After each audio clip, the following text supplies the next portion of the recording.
Did you? Yeah, Diego. Use the Diego Adrian one? Yeah. Should I? Check and see. Otherwise, if you just go to the Oh, okay. whatchamacallit page, you can Yeah, I share see from it. there.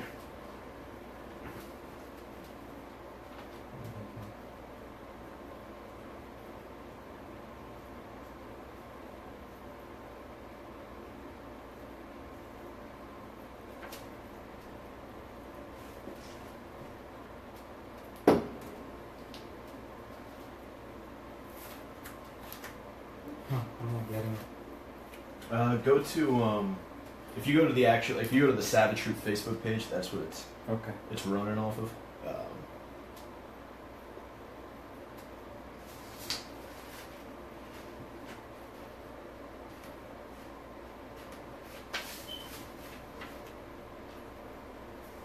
Okay. Got it? Yeah. Let me,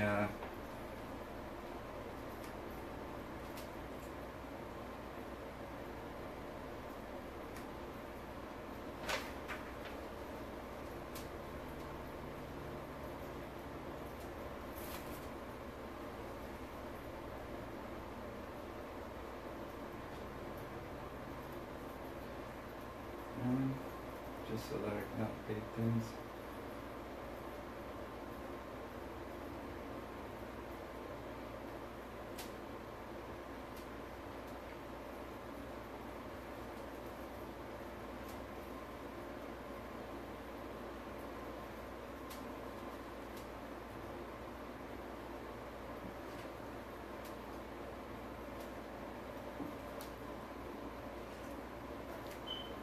Hey, Stevie Bloodstein's checking it out. Stevie, we're getting underway in a minute. Diego here is just going to share to his page. We are addressing the shame on America's campuses today. That's gonna be fun.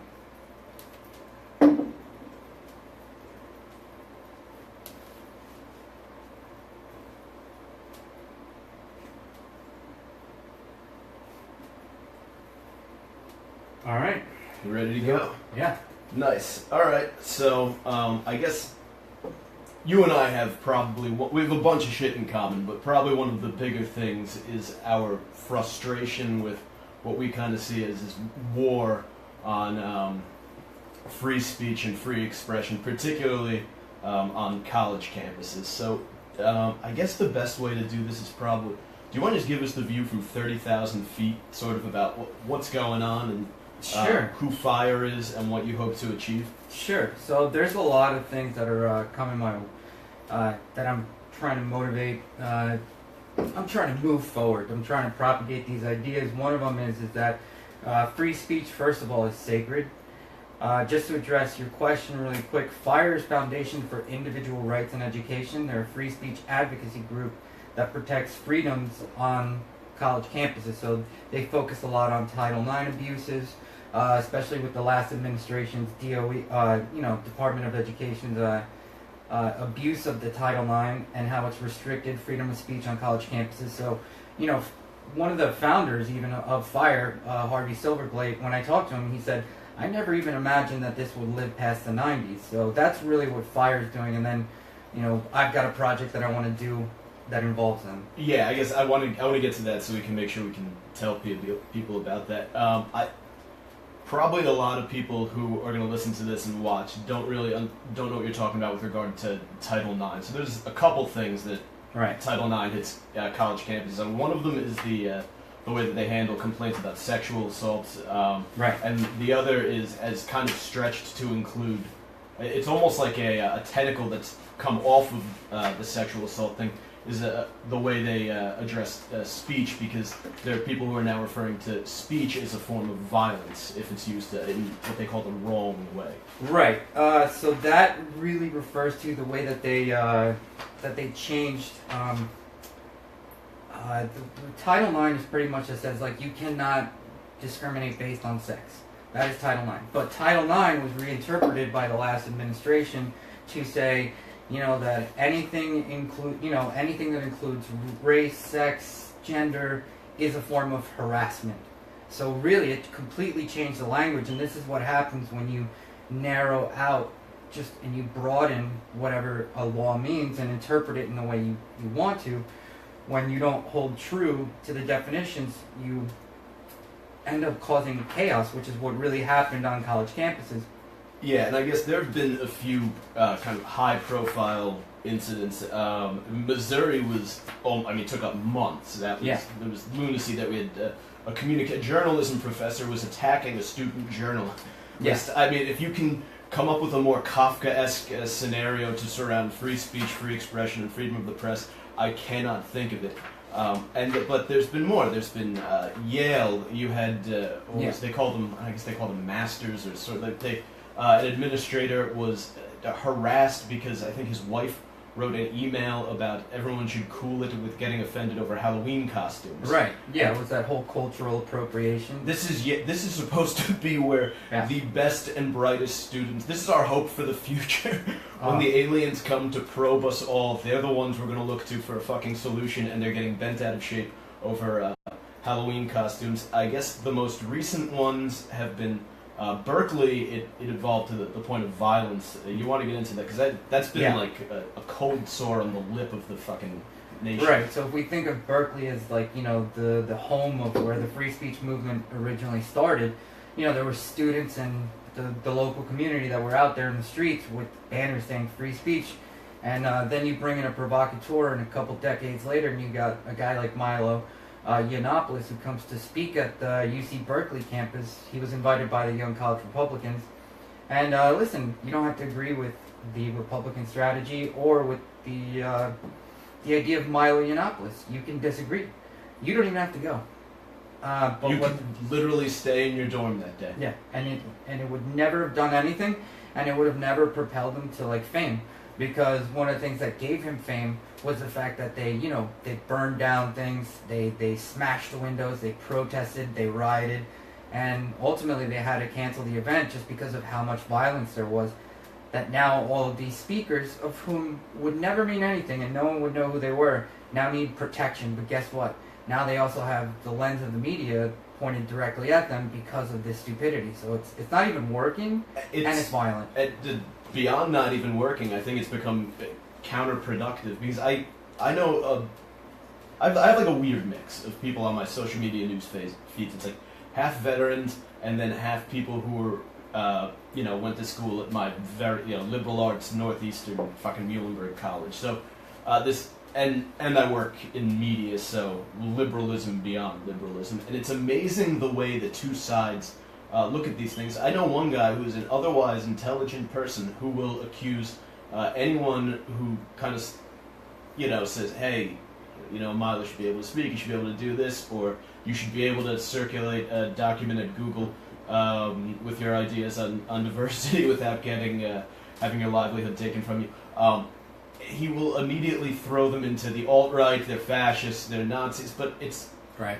Fascism, one of the elements of fascism is controlling speech and oppression. So, in their efforts to oppose fascism, these people have resorted to fascism.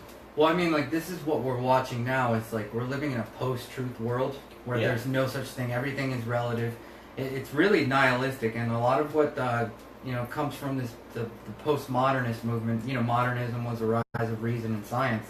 And afterwards was postmodernism, and with that was just this idea of that there is no such thing as truth. And so when there is no such thing as truth and everything is relative, the only way to win, if everything is subjective, is through use of force. So what the left has really done with this is commandeered, redefined things, and said that there is no such thing as truth. And now, so they've also taught them that words are now forms of aggression that have to be met with macroaggression. So it's this intolerance. It's this I can just label you, paint you in a corner, and then make it okay for me to silence you. It's. I think there was actually a recent article. I don't know if the New York Times. Someone had an op-ed from a psychologist or a psychiatrist that said, yes, because your words can cause symptoms of distress and anxiety in another person. Then technically you are causing physical harm with a word. Ergo, words are a form of violence, which just is absurd because it just it infantilizes actually the person that's being treated as a victim. They're saying, I am so weak, I am so not worthy of human social interaction that you can harm me with a sound that comes out of your mouth, which is just fucking ridiculous, especially at an institute of higher learning. Yeah, that boggles my mind, dude. And I guess the other big one that if you don't kind of harp over and obsess over this stuff, you might not even know. Evergreen State University. That was the worst one so far. You want to give us sort of the 5 W's on that one for those who don't know? So, on campus, they had declared that there was to be a no whites day. Yes. So that whites were not permitted to be on campus. And if you're thinking to yourself, that sounds incredibly fucking racist, you're right, it is. Yeah. Congratulations. So if you substitute white with anything else, it's racist.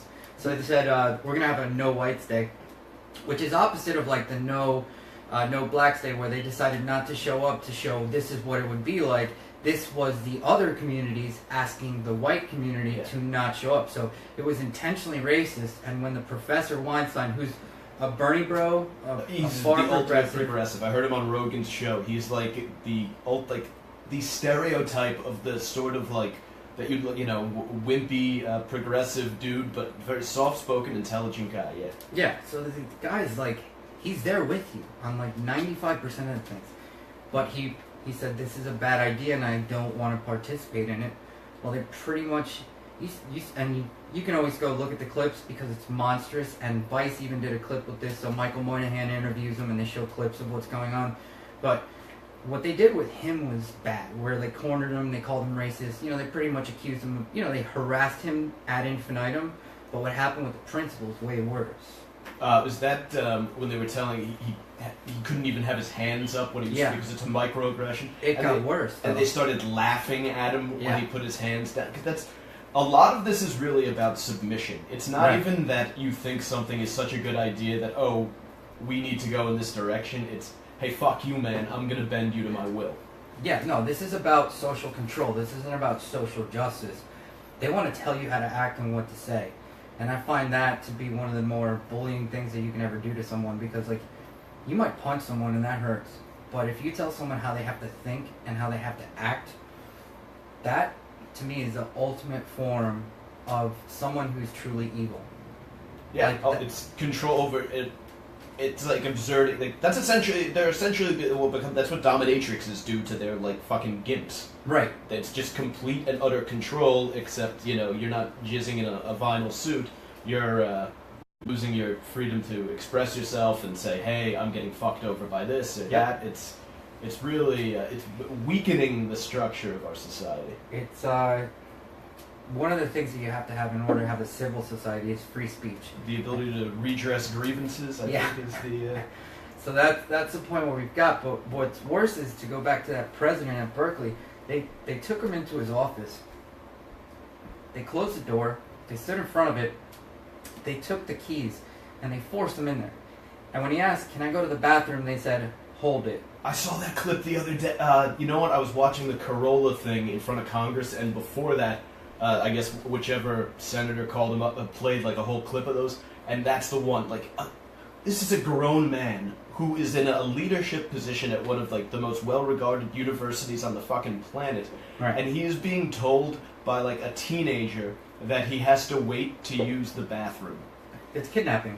Yeah, that's exactly what it is. If anyone else had done that, if I had taken you to the room next door and I'd shoved you in there, by law, I'd go to jail for kidnapping. Like, even if I force you into that room. OJ just did a fucking decade. Right. For exactly that. It's fucking ridiculous that this is even acceptable. But if you do it under the veil of social justice, there's no repercussions. It's incredible. They make it very difficult to challenge, because when you challenge it, what they will respond with, and what is as soon as they respond with it, it's just legitimized in everyone's eyes to say, "Oh, you don't want students of color to be happy, or indigenous students, or Mexican students, whatever, to be happy and safe. You're a racist, you're a bigot, your speech is hate speech." And once a label like that is applied, it's very difficult to insert.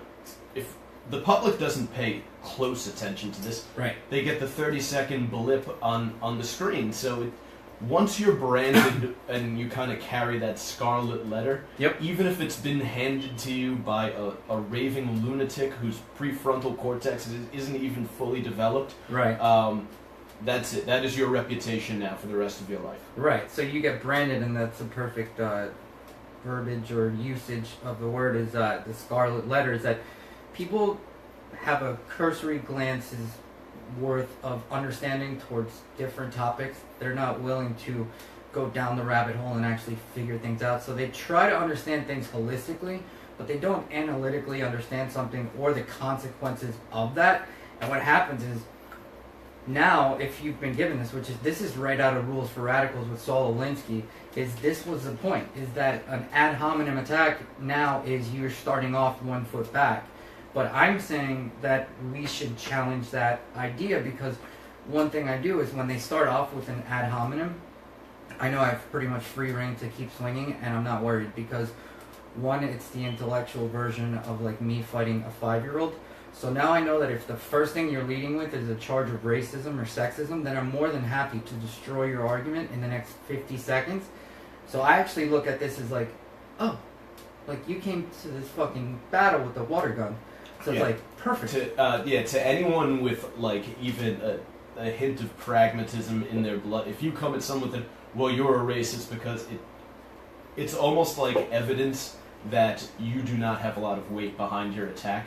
And now I can just use, cold logic to pick it apart and kind of fuck you up. Yeah.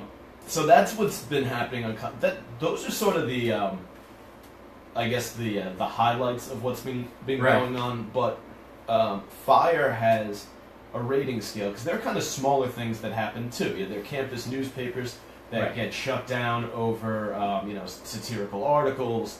There are people who get accused of of microaggression for holding the door for a woman. Just all sorts of kind of absurdities abound. So Fire has a rating scale, yeah? Yeah, so they have a green, yellow, and red rating scale, and red is just atrocious, yellow is not good, and then green means that they strike down every speech code that they have on campus, which should be every college. I mean, the fact that there's a yellow is... It makes me want to scream. The fact that there's red means that something has to be done. Red is a problem. Yellow, I could see how you could land on yellow because of a couple misguided initiatives by a campus administrator. There's still kind of a parental complex because you have 18-year-olds. I feel like you can kind of put that within the range of human error and just say, point it out and we'll work on it. And that's how they get by, but then eventually yellow turns to red. Yeah. And it goes back to that Lenin quote, which I think is the point, is like the goal of socialism is communism. The goal of starting to restrict free speech is to end It's to take it to its the logical conclusion. Just logical get rid of extreme. it. Yeah. Sam Harris is a big fan of that phrase, as well as the phrase unpack. Right. He says that fucking all the time. Yeah. It's good though. It is. I love Sam. He's a cool motherfucker. I like when he fucked up Ben Affleck on Bill Maher. Oh, good. It's awesome. I think that's what made him even more famous and good, because that's what changed guys like Dave Rubin, who are now out there on YouTube, and it's completely changed their worldview. I mean, we're talking about a guy like Dave Rubin. If you don't know him, he's got a great show. I would say he's like the protege of Larry King. And he's phenomenal. He's a good interviewer. He lets people speak, and he gets people with different ideas to come and actually gives them a shot to show that there's nuance to these arguments. And people like him were turned on by when they saw Sam Harris get, yelled at by Ben Affleck. That was the most. I think Affleck might have. He had something. I know they drink on Maher's show. Like those coffee mugs are all filled with booze. Right. And Bill smokes a lot of weed. I don't know if Affleck was yacked up, because if you go back and watch the clip. There's like this fucking edge to him, he's like slamming the table. He's like, that's just racist, it's bigoted. And Harris is just like, dude, we're fucking a bunch of rich people sitting on HBO having a talk over a couple drinks.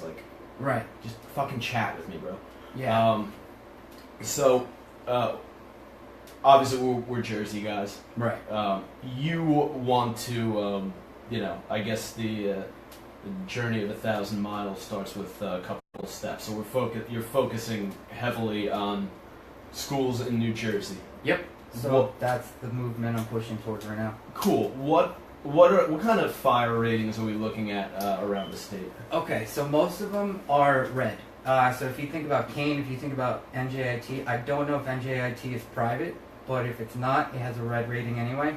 I don't even know if they bother rating private schools, but maybe they do. I think they do, yeah, because I looked at a bunch of mine from my old athletic Princeton or conference. something It was like like Dickinson and stuff. So Right. Dickinson's was fucking atrocious. Yeah, and you can look up every case that they've had that has been perpetuated on certain campuses. So I can look up Montclair State University. I can see Montclair State. I can see all the times that they were needed to be called, and they break down every time that they've been called or had to step in to defend a student on Montclair's campus. So they're very good at what they do, and that's why I want to get them involved, and hopefully even ADF. But mostly I want to do fire. I think that they're the most nonpartisan. ADF is? Alliance Defending Freedom. Okay. They're another free speech organization. They've got a little bit to like a Christian bent to them. Okay. So they focus a lot on religious liberty, which I support. I want people to be free to practice. This battle makes for strange bedfellows. I think Milo Yiannopoulos is involved in a suit alongside PETA and some other very liberal organization about advertising on Washington, D.C.'s subways or metro lines. It's just, you wind up, I find myself defending the Westboro Baptist Church. Yeah. Who the fuck else? Anyone, you can meet a bad idea with a good idea, but if Right. you suppress if you let the people in power now suppress ideas, that sets a precedent that anyone down the line can suppress ideas. And then when your guy isn't in power, it's going to be your idea that's getting suppressed. And then you're going to be like, hey, what the fuck? Yeah. And people are going to be like, oh, well, remember? And you're going to be like, well, it's different now. Well, there's two things there that I want to focus on. One is that you said, you mentioned the pendulum swinging, and also that ideas shouldn't be cast out, because I think that makes a fetish. So the moment you say something shouldn't be said, it won't be said in front of your face, but it'll start to grow under the shadows. That's when it starts to rear its ugly head, is when the pendulum swings backwards. So even some of the people now, today, some of the biggest proponents for restricting freedom of speech, period, hate speech is not love speech, which is funny, because who's ever had to protect love speech? At the same time, it was the Yiddish-speaking socialists who were jailed, and it was that term, you shouldn't yell fire in a theater, that goes along with the Supreme Court case. It was Justice Oliver Wendell Holmes who said they arrested Yiddish-speaking socialists for protesting the war, in World War I. And when it came up to the Supreme Court case, they said, well, what is a good example of being able to restrict free speech? Where does free speech go too far? And Justice Oliver Wendell Holmes said, yelling fire in a crowded theater. But that was actually socialists who were jailed for protesting the war. And now it's modern-day socialists who are complaining about the idea that somehow hate speech is not love speech, not realizing that, like in potentia, they're placing a rod against their own back.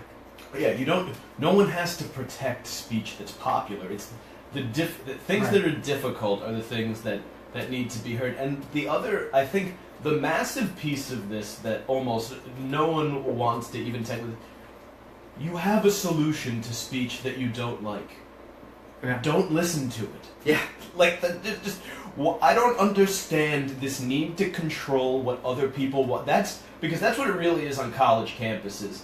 Because for me, when I used to hear about people being censored, it would be like, Howard Stern or Opie and Anthony for having, lesbians scissoring each other on the air in the studio or whatever. Like, that was, for forever, that was really like what I thought of censorship. It was, they don't want people to have fun by saying dirty things. And it's, Right. all of a sudden, we're in this information age where anyone can communicate in any way, but I have Trigglypuff screaming, "Keep your hate speech off my campus," at a guy who is, wearing nerd glasses and speaking quietly behind a podium. It's fucking nuts. Like, Trigglypuff didn't have to fucking be there. Right, exactly. But this goes back to making words violence. You've now set the precedence that and this is truly what they mean when they say hate speech. Hate speech is anything that I disagree with. So it's like, it's not something that is truly hateful. Like, if I said, you fucking piece of shit Mexican, right? Yeah. That's pretty hateful. It's not that. What they mean by hate speech is that your political views, your philosophical views, your bent is offensive to me. It is hateful because you hate these people. Therefore, you should not be able to speak about these ideas. So it's like, I don't agree with Donald Trump, but I wouldn't try to silence Donald Trump. So I can't imagine ever even being in a position where I would say to someone who likes Donald Trump, hey, don't speak. I can't even imagine doing that to a Bernie Sanders guy saying, you don't have the right to talk about your ridiculous, stupid ideas. Yeah, and for a multitude of reasons. One being that even the Trump people and the Sanders people, as much we may disagree with them on a million things, eventually they're going to have a good idea about something, or there will be elements of their ideas that are in fact good, and we can draw from those. But if we bar the extremes from the conversation, we lose a little bit of our own ability to think outside of the box. And then beyond that is that if an idea is overwhelmingly stupid, right, and you point out how stupid it is, right, without saying that all the people who follow the guy, if you say all Trump voters are idiots for voting for Trump, you're going to breed resentment, and they're going to say, well, fuck you, I'm voting for Trump even harder. But if you say, you guys aren't idiots, but what Donald Trump just said is idiotic, you can open the door to a conversation. You may not change opinions, you may not change minds, but you're not going to create this sort of, well, now I'm going to do it because fuck you. Right. So then you get an angry mob, and the angry mob turns around, and what a surprise, it's not in your favor. And that's why they say sunlight is the best disinfectant. Bring these ideas out and let them fight. But they don't want to do that. Like, they don't want you to have the ability to even make an argument. Here's the reality of it is, they've taken over the institutions. They've taken over college campuses. They've taken over the media. They've taken over Hollywood. They own the narrative. So now they don't want to challenge. It's always, this idea has always been like, well, freedom for me, but not for thee. Yeah. It just shows what kind of person these people are that say, well, I believe that my ideas should be championed, but you don't even have a right to defend against yours. And it's interesting that you should mention that they've taken over the institutions, because now that they have the institutions, it's like looking at any other sort of dictatorial regime. Then they begin cannibalizing each other for not being hardcore enough. On the tech end, first it was YouTube blocking Jordan Peterson, and it was Twitter kicking off Milo and Anthony Cumia. But now it's Google firing an engineer who wrote... Have you read the... Yeah. Easy read, 10 pages if you haven't. It literally starts off with, I embrace diversity and think it is a fantastic idea. Here are my ideas for how we can take advantage of like biological or perceived biological truths to improve diversity without hurting anyone. Oh, by the way, did I tell you how much I love diversity? And they fired him. He loved diversity in the wrong way. Like, what the fuck? Yeah. Where was the Hollywood you mentioned? Hollywood's a fantastic example. The Academy Awards, the Oscars, are run entirely by Hollywood. There is no outside influence, it's just Hollywood. Yeah. And they were all furious with each other because they weren't giving enough wealthy minorities golden statues for pretending to be other people while a camera was rolling. It's just fucking insane. And that became a national issue. That became like a thing that was important. Yeah, right. Hashtag Oscars so white became a fun. It was a fun hashtag to fuck around with on Twitter. Are you on Twitter yet? Yeah, I'm on Twitter. Nice. All right, we gotta follow you. The last time we spoke, you weren't there, and I was like, Twitter is where you were meant to. I think Twitter and YouTube are your best places. By the way, yeah. I think. All right. For what you're pushing, I mean, Facebook is cool, but I think a lot of people and even for what I do, it's difficult. I'll get a lot of people who message like, "Hey, I liked what you did, but I cannot click the like button because people will see that I like, whatever recent horrible thing you put up about John Benet Ramsey or whatever." Yeah. But YouTube is kind of where the kind of discussions you want to, like, what's his name, like Stefan Molyneux? Molyneux. All those Yeah. guys, they're big YouTube guys. Like, I think you could do very well on there. But yeah, it's become now a battle to see who can be the most offended, who is the most virtue signaling, who is the most aghast at what was just said. It's the oppression Olympics, you know. It's a race to see who's more oppressed. And it's also like, and it's a targeting whoever on the, like, what's her name, Tommy Lahren. She Right. she tweeted a joke, I guess yesterday, about how if we do go to war with North Korea, we're fucked, because she's looking at millennial men who can barely lift a suitcase into the overhead, and all of a sudden, it's amazing. Liberal Twitter ran to the defense of the military, which I've never seen happen That is before, weird. and has been talking about how it's millennials that just fought a two-theater war and everything, which it's a sliver of millennials who just fought a two-theater war. 1% of millennials. And a lot of motherfuckers who fought in that war were also Gen Xers and older, so Right. suck my ass, Twitter. But they have that as like one of their top trending topics. I'm sure that is a thing that most of America does not give a fuck about. Right. But they control now what is trending, so instead of letting sort of the market decide in that realm, they just put it out there. Oh, this is going to rub the alt-right or conservatives the wrong way. Yeah, let's put it at the top. Right. So now they're dictating what's actually popular or trending, and like these ideas are stupid. So I say, you know what, you want to make them trend. I'm still with the idea that, like, let's push these ideas out. Let's put it out there. Let's let people debate it. And it's like the more popular we make it, the easier it is to, you know what I mean, to fucking kick the legs out from under. Oh, it. it's hibachi. Put the meat on the table and we'll chop it up right in front of you. Like, let's fucking see it. These are intellectually lazy arguments, and you said something that, you know, I wanted to talk on, is that it's pretty much cultural Marxism that's existing. And like before, back then, they used rich versus poor. Yeah. That failed. So what they did is privileged versus non-privileged. right, yeah, oppressed versus oppressor, and that's what's created these class warfares. Is like, well, I'm a woman, yeah, but you're a white woman, so I'm a black woman, well, I'm a Muslim woman, you know, but I'm a midget and a woman. So now it's like they're splintering and Which splintering. is funny because you know who did this. This is what the Nazis did. Yeah, The Nazis and like slavery era Southerners did this. They ranked you by what you were, right. and created, it's essentially a social caste system based on ethnicity and gender. But the Nazis did it with how Jewish you were, Right. and in the South it was essentially how black you were. Yeah, it's you're prejudging someone based on their, you know, their skin, their, you know, their gender, their race, their ideology, their disability. You're literally prejudging someone. That's the definition of prejudice. You know, you're the one being bigoted. Like, you know, it's that soft bigotry of lower expectations. Everything they are supposed to hate. Right.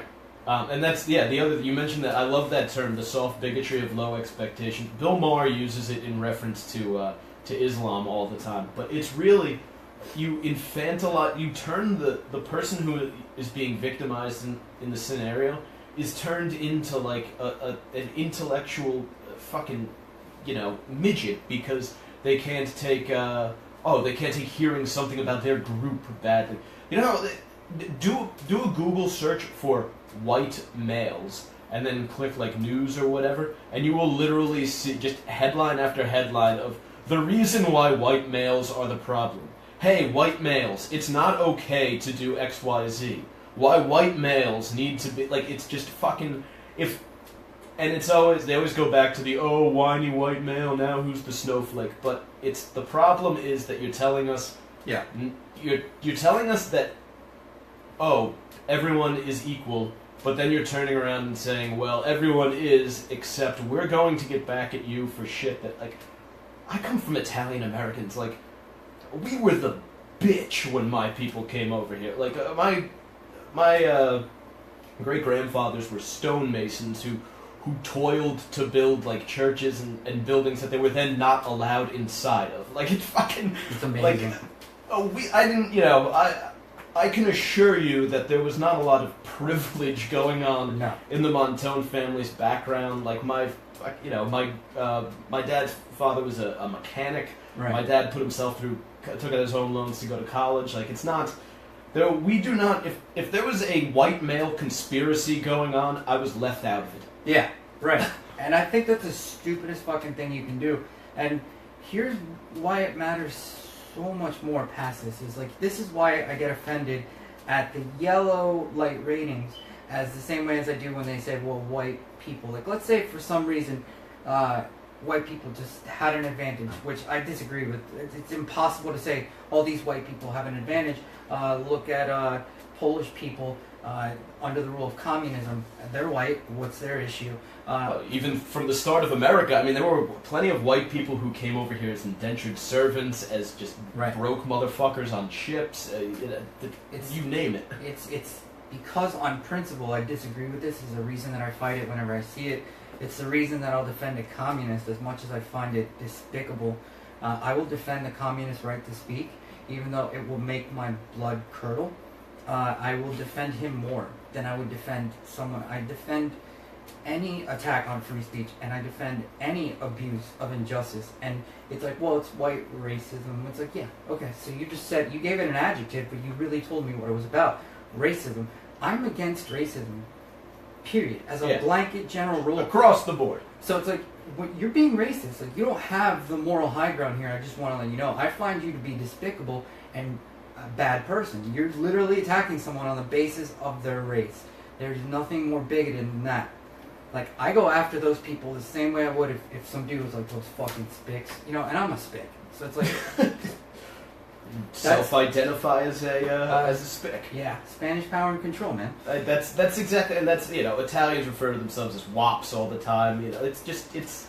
And I miss that, dude. I love being able to be like, you fucking spick. Be like, you dago wop, motherfucker. That was the best thing about the Marine Corps was your closest friends were probably of a different nationality. Right. And you would point that out and shit on it like crazy at every chance you got. And it was so beautiful. It was not only just like, you dumb, dirty Patty Mick, you know what I mean? Like, you used to bust on the Irish guy. But, like, literally just, like, where you were from. Like, you inbred hillbilly mother... You dumb, greasy, Jersey piece of shit. Yeah, you fucking New York City, like, you New York City faggot. Like, I remember one of my drill instructors called me an arrogant little faggot once, and I still think it's one of the funniest lines I've ever heard. Because minus the faggot part, he was absolutely right. Fuck it. But, alright, so... We've kind of, like, established the problem. We've explained what FIRE does. What are the next steps for you? What do you play? You told me you were looking at an event in October. I'm assuming that's not the only thing. What's that going to be about, and then where do you kind of see this going? Okay, so first, it's not ready, but the Facebook page is available. It's called Fight for Free People. So what I want to do is I want to gather. So actually, congratulations to Montclair State. They just formed a new YAL chapter, Young Americans for Liberty. Okay. So what I'd like to do is hopefully get Young Americans for Liberty to co-sponsor an event with student veterans, sororities, fraternities, alumni, and local businesses that might be interested. And what I want to do is I want to invite FIRE to talk and tell people, tell the community, tell students, tell alumni, not only what is happening, but what are the consequences of limiting free speech. Once they talk to these people, it not only like energizes and mobilizes a bunch of people who, one, maybe never saw a problem, and then two, now understand the problem. But what it would also do is that at the end of the night, what I want to do is I want to get all those student chapters, alumni, local businesses come together. We write FIRE a check. We say, we donate to you because we believe in your cause. FIRE sends a letter to Montclair State that says, hey, by the way, just so you know, they donated to us and not to you, and it's because of your restrictive speech codes. So take it down if you don't want to be sued. Money talks, does it not? Yes, it does. And so if they refuse to take down their speech codes, the next thing that happens is that they send them another letter that says, we're going to sue you. They sue. Now here's the thing. The beauty about FIRE is that they're on the right side. So what Montclair is doing is actually unconstitutional, and this is why it has never won a court case. FIRE has never lost, ever. And it's because it is unconstitutional to restrict the freedom of speech on a public campus. On a private, there's not a lot that they can do. And it's still wrong, but there's nothing legally that you can do.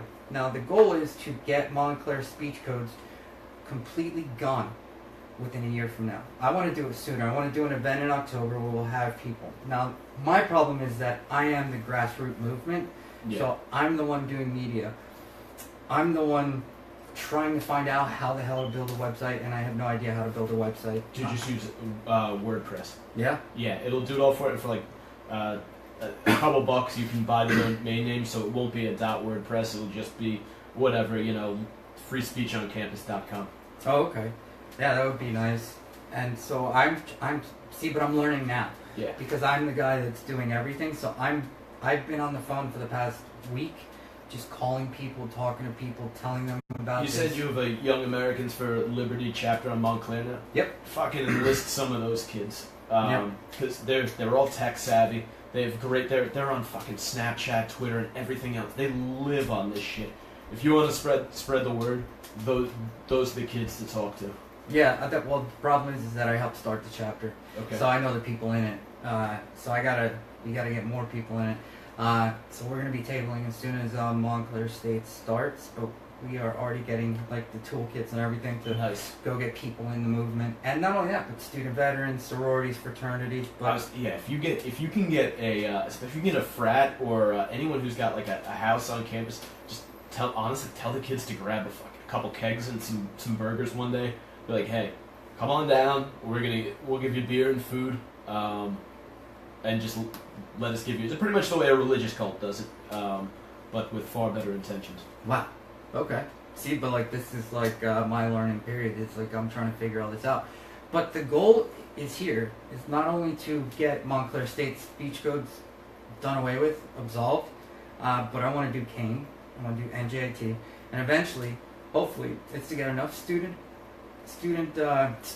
alumni, maybe chapters, whoever, to testify before New Jersey state legislators, and tell them, listen, by the way, to the Congress of New Jersey, they're restricting our right to speak freely on college campuses.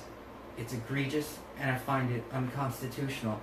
Make sure that they never do this again. And what I would like to do is to say that, like, hey, we came together. We came from different ends, you know what I mean? I will work with a communist if he truly believes in free speech. And we fought to make New Jersey a state that appreciates and fights for the freedom of expression. So that's a big goal, and it's heavy. It's a lot of work, dude.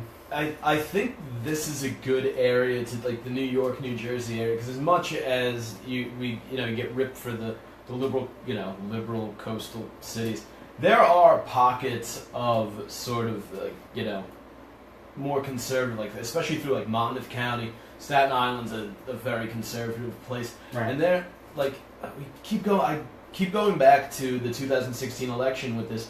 It's when Donald Trump was saying things that people were freaking out about whoever women that reporter he did that fucking impersonation of. Every time they went nuts, all the fucking Goombas out in Staten Island and the fucking Irish Riviera guys down in Monmouth County all fucking cheered, because it was, whether you liked what he was saying or not, there was an honesty to it. And a lot of this is rooted in the sort of social Marxist movement on campus. It just feels so fucking disingenuous sometimes. Like, that's what I love Jordan Peterson. He's the great. Canadian guy. Fascinating. Like, he's just a fucking nerd who doesn't want people telling him what to say. And all of a sudden he's at the forefront of this free speech battle because he won't conform to Canada, but everyone sucks Justin Trudeau's dick over everything. Yeah. That they love suppressing speech and free ideas up in Canada. Like, he is the fucking. It's almost like someone put the fucking devil on Earth and they put it inside of him, because he's like a good-looking, charismatic guy. Yeah. He plays well to cameras. It's just the opposite of what Donald Trump is, like this soft-spoken, friendly Canadian, and Donald's like this fake-tanned, brutish dickhead from Queens. Right. And so people look at Canada and they're like, "Oh, I want this for America," but you don't. There's speech code up there now. If you misgender someone, Is it a civil or is it a criminal offense? It's a criminal offense. It is illegal to call someone. So if and there you can identify as I think what is it like 50 some odd. Oh God, who knows? It just there's from the normal ones that we know he she. There's they now Zer ZIR. If you didn't know, Yeah. there are people who want you to refer to them as Zer. And like even the LGBTQ acronym is now I think it's LGBTQI and there's 2 A's. Yeah, LGBTQ. It's intersectional, asexual. LGBTQIAAP plus. Jesus fucking Christ. Yeah, that's within a year we've gotten It's to. just fucking ridiculous. Like it's almost to the point where we're gonna have to abandon this out of sheer convenience because we're not gonna have time to parse out who either that or we're gonna have to go to some sort of name tag system. Well, this is what I think is going to happen. The left, and this is a problem, and not to say that the right is right or that they have great ideas. I'm not saying that, but I am saying that the left is losing the culture war, and that's a weird step because normally they're the progressive kind. Yeah. But they're losing the culture war, and the people are seeing like, wait, these ideas, taken to their logical conclusions, are stupid. They're bad, they're harmful, they're prejudiced, and they've made me say and think and do some horrible things. Yeah. So it's like, I think they're losing, and I think that the more that they splinter, the more that they break off, good. Because eventually only the extreme radicals willing to bomb a building filled with white people are the only ones that are going to be left. I really hope it doesn't get to that. I won't. Same. I don't because it's almost become like this acceptable. It's like people almost wear it as like a badge of pride now. Who is the most progressive and extreme? Like we were talking about Hollywood getting mad at each other for not giving trophies to black actors. Like, right? Is that once you start running out of like, what are they gonna do next? It's like. I almost feel like it's become like glamorized. Like they said, like fashion and things are cyclical. It almost feels like there are these professors on campus who were, they were radicals in the 70s or whatever, and they're tenured professors, and they're there now, and they've just been sort of feeding this shit to their students, and the kids are like, when you're 19 years old, you emulate your authority figures, the people you look up to, like if you're playing football, you emulate your football coaches. If you're if you're a PFC in an infantry platoon, you emulate your squad leader. Like your brain's not fully formed yet, so you look to your authority figures for, this is what I'm supposed to be like. So they're looking to these professors, and they're getting either one of two things. They're getting guys who are pushing back and saying, this is ridiculous. Why would you want me to call you what? Yeah. But then they have it feels like a bigger chunk, or at least a more vocal chunk, who are saying, no, it's right for you to demand that he refer to you as like the fucking fabulous Mr. Fox in class, even though your name is Bill Smith. Like that seems like what's going on. Like like that's what we would have done in the 60s, man. Like we live in such a comfortable world. There shouldn't be things left to resist. Right. That is one that's extremely accurate. Like I don't have anything to say about that. Like what I would add is that when you don't when you don't have food, you have one problem.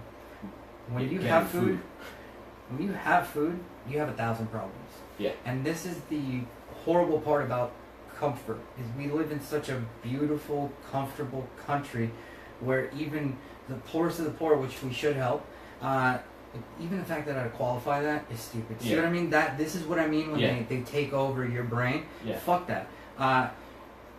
That now everything is like, now there's nothing to fight, so we're just making up shit. We're creating dragons that we're supposed to go fight that don't actually exist.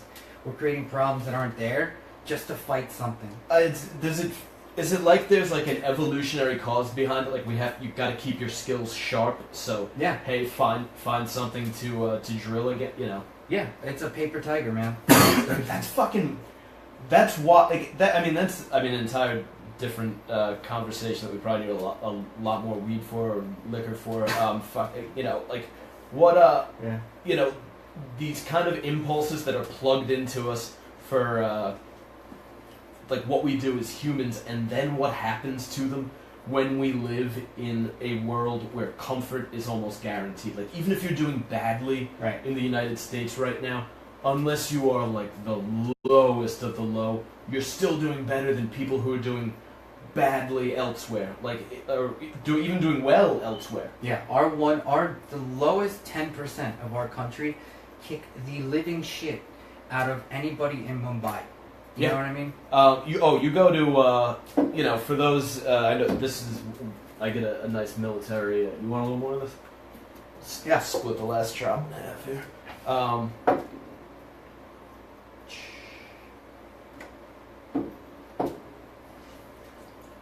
Thank you. Anytime, sir. Yeah, this shit was awesome. This is the Jack Daniel's single barrel select for anyone who's, Cheers, man. groggy. Yeah, it's, dude, always good recording with you, sir. We got to do this more often. I know. It's always fun, too. I like that you guys did a podcast out of the bar last time. Yeah, that was a lot of fun. Cool. I want to talk to you about that after we're done here. But Yeah. I was gonna say, anyone who's been on like patrol in like a place like Iraq or Afghanistan, when you stop in at the home of like leaders, sheikhs, tribal leaders, whoever you're dealing with, what they live in would be considered like ghetto as fuck Right. over in the U.S. So yeah, when we talk, like, part of the reason that it feels like this is going on is because there's just nothing left. Right. Like there's nothing left to our next problem. Like, really is like the aliens coming to try to probe us to death. Like, Right. We're getting threatened by fucking by North Korea. Like, really, Right. get the fuck out of here. Yeah, exactly. This is one of the things, like, I went recently to a picnic for ex-political prisoners in Cuba, and one of the things that they told me is that the oppression that you're starting to feel, you know, where it's like the society is going along with it, because in Cuba they would stop, they'd pull a van to the side of the road, they'd get up on top, they'd start grandstanding and say, "You hate communism, don't you?" And this is back in the idea where, you know, communism was this beautiful thing. Yeah. And they would grandstand. And now we have a culture that's pinned to fight for the government, and we have a government that continues to grow. And a lot of Cuban political prisoners, and these are people that have literally told me to my face, they're like, they put the bayonet in me so far that it broke the bone. Jesus. Like, you know, that's at 20-something years in prison, and they said America is starting to look a lot like what Cuba was feeling like. Okay, so before we yeah, got I think there. that's a good way, because we need, for people who don't really know, we should kind of connect that and qualify why you're talking about. You're talking about taking things to their logical extremes. Yep. That's what you're saying. What's going on campus now? Because you remember, if you're a college student now, and like we said, Yale and Berkeley recruit, you know, some of the on paper smartest fucking kids.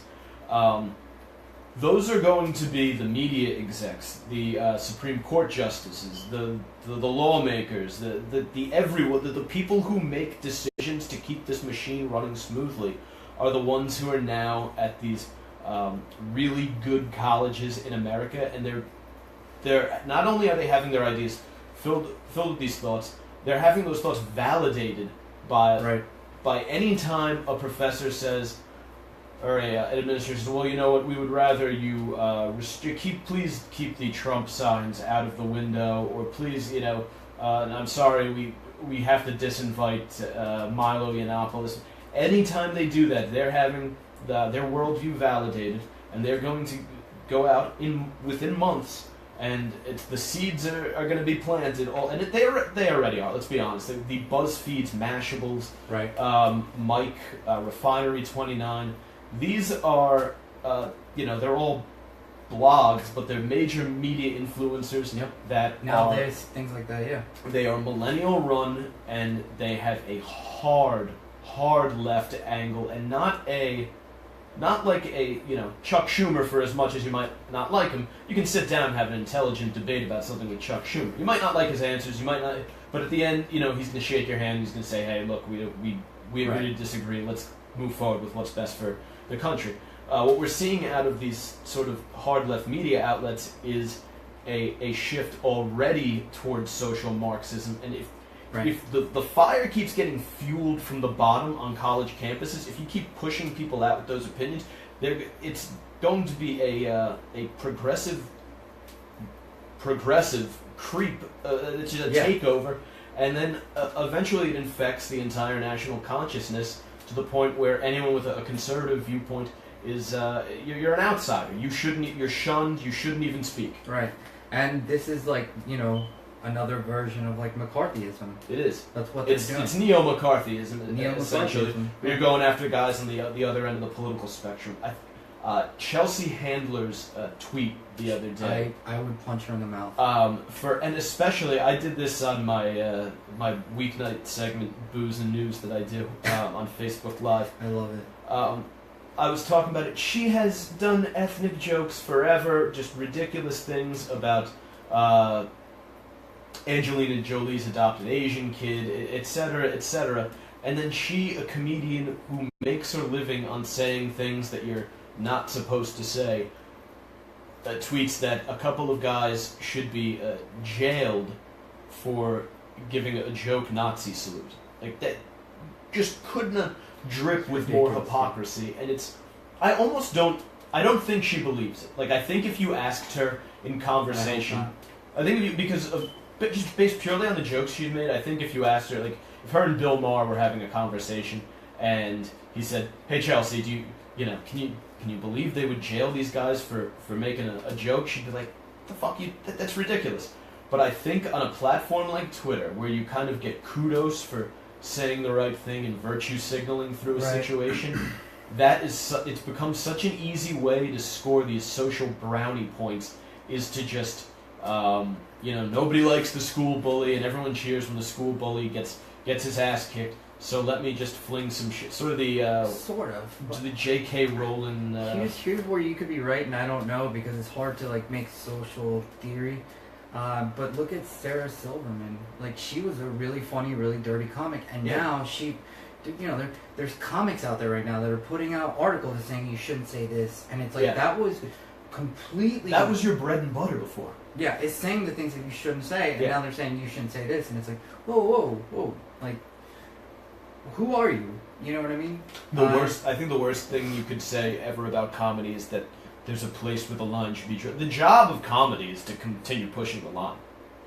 I swing and miss. Half the time I do this show, I do a comedy show where I say things that are so outlandish and horrible. Yeah. I don't necessarily believe them, but they're kind of it's fun to say the bad thing. Yeah, it's funny. It helps you deal with the bad or painful thing too. Like, it's an important thing. Like, if something shitty happens, like 9/11 jokes are part of the fucking healing process. Like, and up and down the line, any bad thing can be dealt with. With humor. I think that is the beauty of humor. It's like a psychic salve. You know what I mean? Like, you can use it to bring communities together, to laugh at something horrible, because it's a way of saying, this happened. When someone says the thing that everyone in the darkest corner of their mind is thinking, and it elicits a laugh from the group, that immediately connects everyone, because then it's like, oh shit, that guy is kind of like, we don't agree about a lot of stuff, we don't have a lot in common, but that guy's kind of like me, that gets it. That kind of fucked up thought that I had, he had it too. All right, maybe we can discuss this. It's really disheartening to see a comedian of all people, and again, ones who have made kind of their bones pushing the line and saying those things you shouldn't say, to then turn around and be like, oh no, maybe we should. No, fuck you. We're not drawing the line. No line. Right. No, I agree with you, but I really do think that they're losing, because once you lose humor, you lost. Yeah. And I feel like, who's funny? The trolls on the right. Like, I don't agree with what they do. Fucking hilarious. But they are funny as shit. Guess who's not funny? Stephen Colbert. What is it? Seth Meyers, right? Yeah, I don't even watch Myers. I catch a little bit of Colbert once in a while. And what's that? Trevor Noah. They don't make me laugh at all. Yeah, and I can't watch it because it's awkward now. Trevor Noah's interesting. His stand-up comedy is pretty subversive. He does a lot of race stuff and shit. Yeah. He got put in a weird position where following Jon Stewart, whether you agree with Jon Stewart's politics or not, following him as a Yeah. comedian is very difficult because he's a very smart, talented guy. Yeah. I think him and Anthony Cumia got into a fight at like Caroline's or some shit the other day. No shit. That didn't hit the press too. It was just like an argument where each of them both called the other a fucking asshole. I But can it's, see that. it's just funny because Cumia was hanging out with like Artie Lang and that crew, and Jon Stewart was with like Aziz Ansari. I can't fucking stand that guy. Ugh. That guy. The fact that he's a famous comedian drives me nuts. I know. I'm gonna say normal things in a weird voice and get paid millions for it. Fuck Yeah. you, I'm man. gonna talk about Kanye. Kanye. Yeah. Something. Oh, Yeah, life is millennial, man. Millennial life is hard, man. Okay, pay me $1 million. I suck. Well, like this is what I mean too. It's like, have you seen Chelsea Handler's stand-up special? If you say no, it's okay because it's horrible. I watched catch her. My 10 sister. minutes. My sister used to read her books back when all she talked about was drinking vodka and having sex. I flipped through a couple of those. I was like, I just got some like funny raunchy stories. And then like I've seen her on Mar before, and like, you know, she can off the cuff. She's a wisecracking. Like I Right. feel like I could drink with her and get along fine. I don't know Right. why. It's almost like people have this other kind of social media or like press presence. I think it's who they've become. Like Yeah. they're actually becoming these They monsters. drank the and Kool-Aid. They did. Maybe they started out just saying, "Hey, Trump's a douche because I'm a chick and I don't like guys who talk about grabbing pussy." Fair enough. Let me oppose. But they've almost like the opposition to everything that stands for has become their identity now. They've shifted so far in the past 2-3 years that it's ridiculous, dude. Think about a person like Amy Schumer, who was I could listen to her specials and like I've done it. You know, I'm cleaning the house. I'll put on Spotify. I'll put on her first album. And She it's used to like, refer to her pussy as the Holland Tunnel because a lot of guys from New Jersey have been inside of it. Like, how is the there's if you Yeah. make that joke to the kind of the third wave feminists, now they'd crucify you, but she's become their hero. Right, and she's drank the Kool-Aid too. And then her last special was unwatchable. It was just like dirty, but I'm not funny. And like that's the thing is like it keeps going back to that thing. Is like now you're not funny anymore. Like once you replace comedy with advocacy, it's not fun anymore. Yeah. It's like, oh, now I'm watching you try to like you're telling me I'm supposed to be laughing, but really I feel like you're pitching a political campaign. You're lecturing to me. Right. This isn't funny, and it's weird what you're doing, and I know what you're doing, and I don't even know if you know what you're doing. I've heard a lot of comedians have actually been complaining about that. Like they're saying, like the new thing, like, and no one did it to Obama, I guess, because he was, you know, I have no fucking clue. But with Trump, they said it's become the new like for hacks trying to get a cheap laugh out of the audience. Yeah. They just go, if they're struggling, they go to a fucking Trump joke, and they're not even good Trump jokes. Like they're just. It's literally just like needling the other side for no reason. And there's this boy who cried wolfishness about it. Right. When you do that so much, and it's weird to constantly bring like Trump in, but it's like this Venn diagram where half of it really is just about fucking with the other side and being like, yeah, gotcha now. Like you were enjoying that thing, but allow me to ruin it for you. It's weird where body politics has taken us. Like I find that so fascinating. Like how the hell did we get here? You know what I mean? Like you have feminists championing a pro-Sharia law feminist and a convicted terrorist. It's like it's weird how we've turned. You should probably because I think you're talking. What's her name? Sarsour. Yeah, Linda Sarsour, who actually I found out her marriage was arranged. Yes, but Really? she says, well, they didn't force me to have an arranged marriage. What a nasty woman. She's the head of the what's the name of the organization? It's called March on Washington or whatever. The Women's March. Women's March, Day Without Women's March. Oh my God. Pick a movement. The day without the fucking day of relaxation. She's a darling of that movement though. Like they love her, and her marriage was arranged. She's pro Sharia law. She defends Saudi Arabia. Swear to God, you know what I mean. The least feminist country on the planet. Right, and another woman who was a convicted terrorist was another keynote speaker at that event. Who's that? I'd have to look it up, but I promise you I can back this up. If anything, you can put it in the link. I'm not going to do that right now, but I promise you, this is, if you Google, if you fact check me, if I'm full of shit, I'd love you to be, but I've already checked it, so. Yeah, there actually was, someone actually, there's an op-ed in the Times exactly about this, so you're probably definitely right. It was about how the new feminist movement is now embracing, essentially, terrorists and extremists and hate mongers just because they are the loudest voices leading the movement. It's fucking ridiculous. The Women's March on Washington is one of the funniest things I've ever watched on TV. It's ridiculous. And what's funny is like people like, I don't know if you guys know who it is, but you know, Ayan Hirsi Ali or Majid Nawaz. She's Ayan Hirsi Ali. She's Bill Maher loves her. Yeah, on all the time. Just an intelligent, a pragmatist who literally wasn't she a victim of genital mutilation? Yeah. And she's like slammed as an Islamophobe. She's slammed as an Islamophobe. She had her clitoris cut off. She had to flee to Europe, and then from there she came to America, where she spoke out against religion. And when she was attacking Christianity, right? Everybody said she was a darling to the left. For some reason, which is weird because Sharia law is when you merge church and state. Right? Yeah.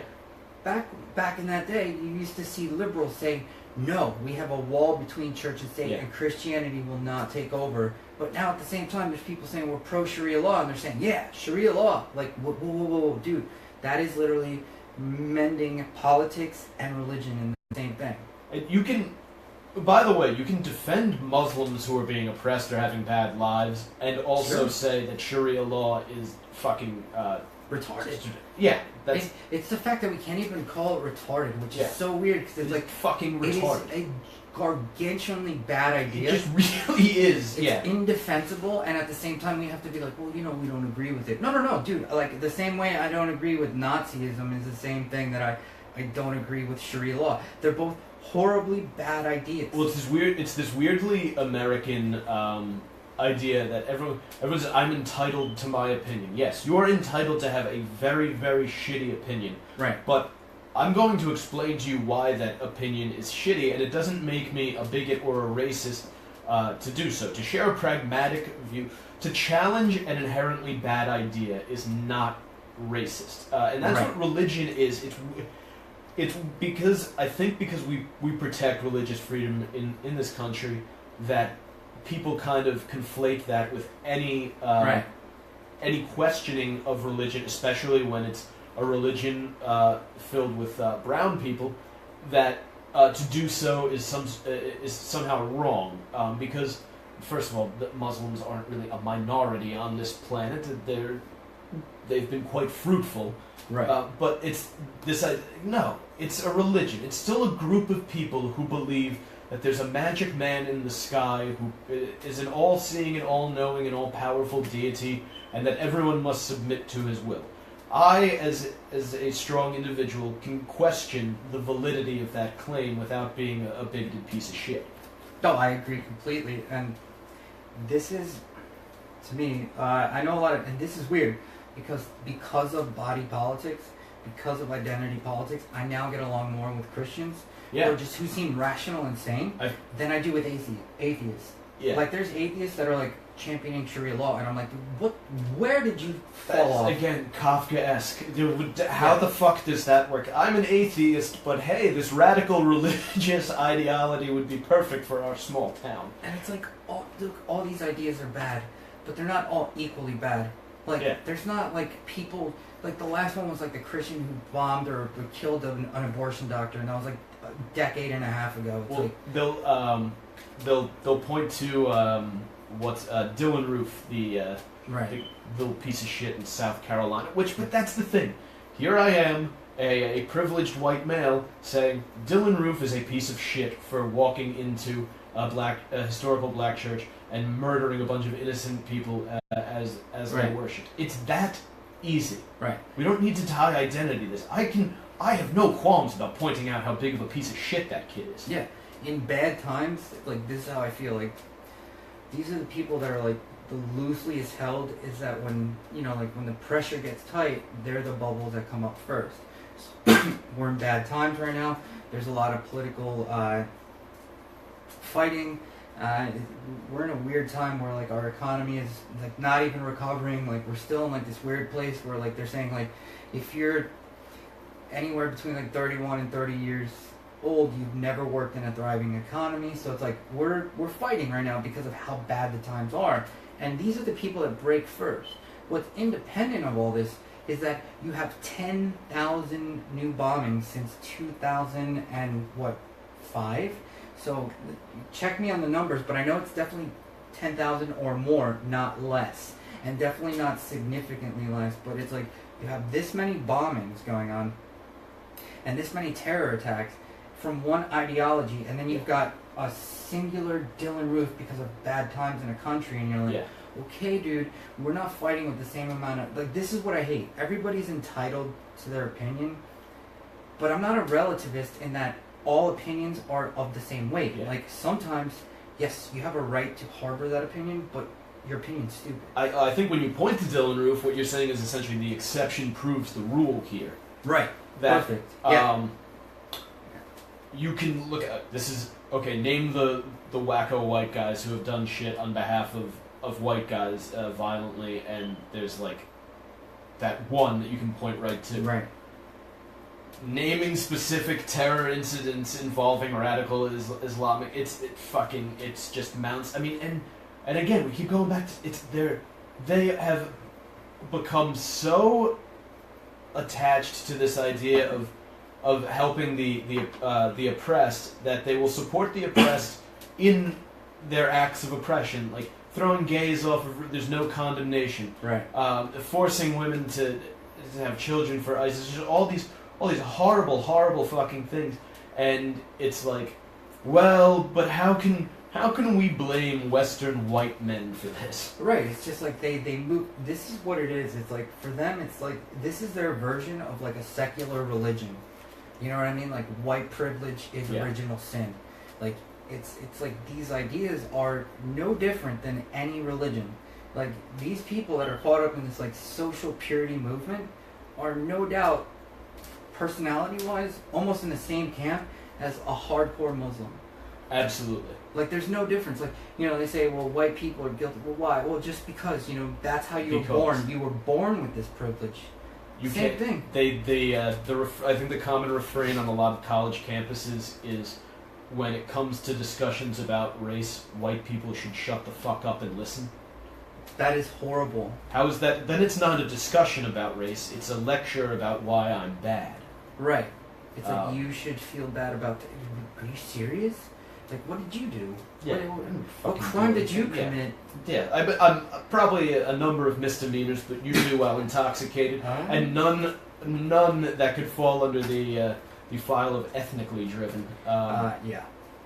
But I think we're in the same camp, so don't worry. Exactly, and probably most of the characters, at least on my page, following are as well. I can imagine. Yeah. You've seen the comments. I like the savage crew. We have a lot of fun over there at everyone's expense. It is a lot of fun. You've got one of the good ones, dude. It's a blast over there, especially the people who comment regularly. They are a good fucking time. I wish they weren't spread out around the country, because I'd love to hold at like a VFW hall or some shit, just like a once a year kegger. But we're about an hour 15 minutes here. As we wrap up, are there like a couple just bullet points you want to give, and maybe a couple social media pages to follow? Oh yeah, sure. So if you follow Saints and Sinners on Facebook, that's how we do my podcast, which is the one that I do. We talk about different things, and sometimes we just we talk politics at a bar, which I know is taboo, but I think that's one of the things that we're trying to overcome. I gotta check that. I want to talk to you about how you set that up too after we get off. But yeah, for sure. And then another thing is that I'm going to be doing this event where I host Fire, but that means I have to market these ideas. I have to create the websites, create the media, somehow learn how to be a graphic designer with my completely slow ass computer. which I don't know how to do. So if you have any qualities, if you have any passion towards these ideas of fighting for free speech, and you have any marketable skill that could actually help, or if you know people that want to get involved and help, like send them my way. Send them to Saints, or send them to my personal Facebook page. I'm already tagged in this live video. If you're not on the live video, just look up Diego Adrian on Facebook. I could use a lot of help. And then the last thing that I'm doing is that I'm creating. What I want to do is I want to shoot a documentary where I'm gonna need some good translators, both written and audio. Not that I couldn't do it myself, but it's like I want. No, it's labor intensive, and I want the best, because I want to do a documentary where I interview political prisoners from Cuba that were tortured and beaten and sent to the gulag for having differing opinions. That's the only crime they committed. And now they would have been released because they offer them political rehabilitation. Yeah. Where it's like, just say that communism's good and we'll let you go. And then they put you through a program. Yeah. I communism, right? That sounds exactly like what that guy at Google we were talking about was railing against. Exactly. All right, dude. That's fantastic talk. I'm glad this is the first time we've gone live ever. So if you stopped in, we appreciate it very much. I'll be sharing this all over. I'll have this up on my YouTube page, and this. The full podcast should be produced and ready, hopefully mid next week on the podcast site, thesavagecrew.libsyn.com, and it'll be all over our social media as well. All right, Holmes. All right, man. Nice. Dope. Fuck yeah, let me just save this before doing anything else.